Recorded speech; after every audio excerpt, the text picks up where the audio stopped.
You've seen them, right? Those big green metal boxes sitting in neighborhoods or tucked away behind office buildings. They're literally everywhere, just humming away, and honestly, they are absolutely crucial to our modern world.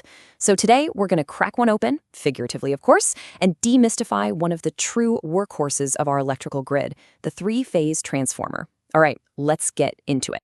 But seriously, what is actually going on inside one of these things? I promise you, it's not just a big tangle of wires. It's this brilliant piece of engineering that takes incredibly high voltage power from the grid and makes it safe for us to use. But how it does that? Well, that all depends on what it's powering. And that right there brings us to the key difference. Your house, with its lights, its TV, its appliances, that runs on what we call single-phase power. But a big commercial building? Think about it. Massive HVAC systems, elevators, heavy machinery. That needs something way more powerful, something called three-phase power. They are totally different beasts. And the whole story starts with the transformer. Okay, so to really get this, let's start with what we all know, our own homes. We're going to look at the power coming into a typical house to figure out what single phase even means. So for our homes, engineers came up with this super clever trick. The transformer outside takes one high voltage line in, but on the output side, the coil has a connection right smack in the middle. It's called a center tap, and it acts as our neutral wire. This is genius because it gives you two different voltages. You get 120 volts for your regular outlets, and you get the full 240 volts for the really power-hungry stuff, like your dryer or your oven. It's just one phase, but it's cleverly split in two.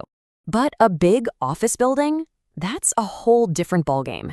You just can't run a giant elevator motor or a huge commercial air conditioner on that split-phase system. The power delivery just isn't smooth enough or strong enough.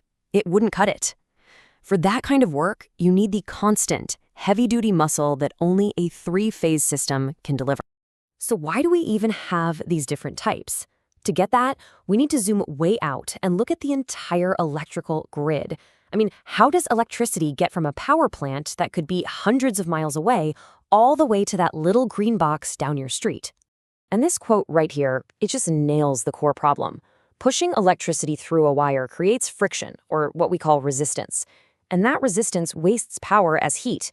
If you tried to send the normal voltage your house uses all the way from the power plant, almost none of it would actually get there. It would just fizzle out along the way. So what's the solution? Well, it's actually ingenious. At the power plant, they use what's called a step-up transformer to crank the voltage way, way up. We're talking hundreds of thousands of volts. This lets them send the same amount of power with way less current, which drastically cuts down on that energy loss.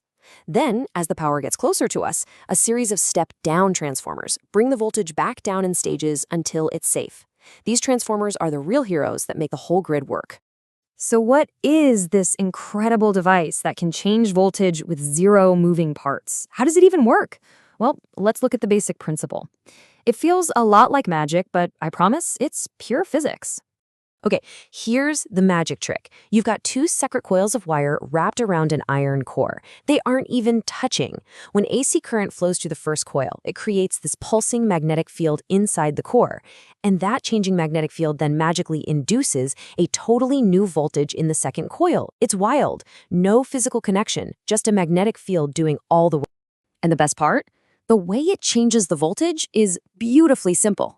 If the second coil has fewer turns of wire than the first one, the voltage goes down.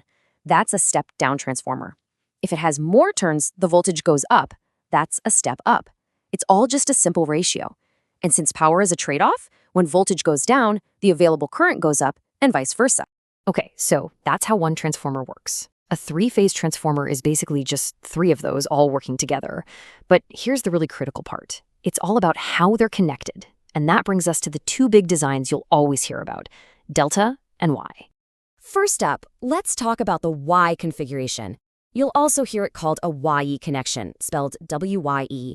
But honestly, you don't even need to remember that. Just look at the diagram. The three coils all meet at one central point, so it looks exactly like the letter Y. Super easy to remember. Now, what's so special about that central point? Well, that's where the magic happens again. That point lets you add a fourth wire, a neutral wire. And why is that so cool?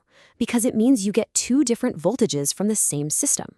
You get a lower voltage if you measure from any line to that neutral, and you get a higher voltage if you measure between any two of the lines. So you might be thinking the higher voltage is just double the lower one, right? Nope, it's a little weirder than that. Because the three electrical phases are all slightly out of sync with each other, the voltage between any two of them is the lower voltage times this number, the square root of 3, or about 1.732.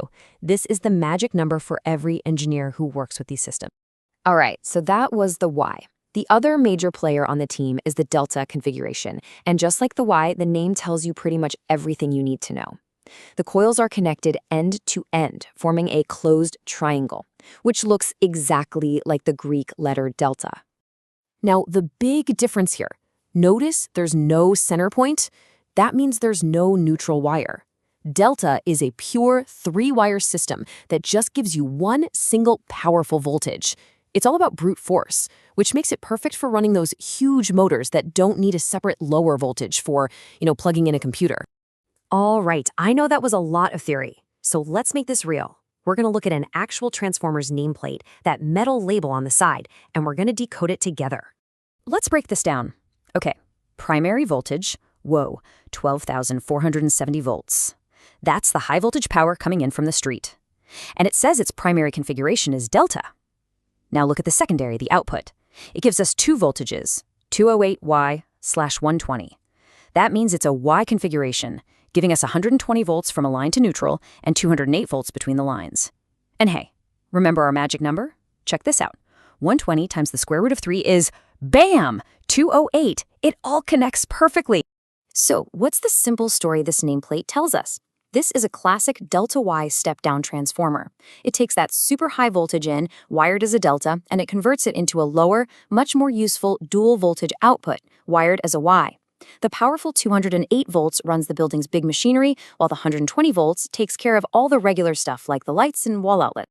So next time you see one of those green boxes humming away, you won't just see a box. You'll know about the incredible dance of coils and magnetic fields happening inside. And now you can play detective. You can look at what it's powering. Is it a single house or a huge office building? And you could ask yourself, what kind of magic trick is happening in there?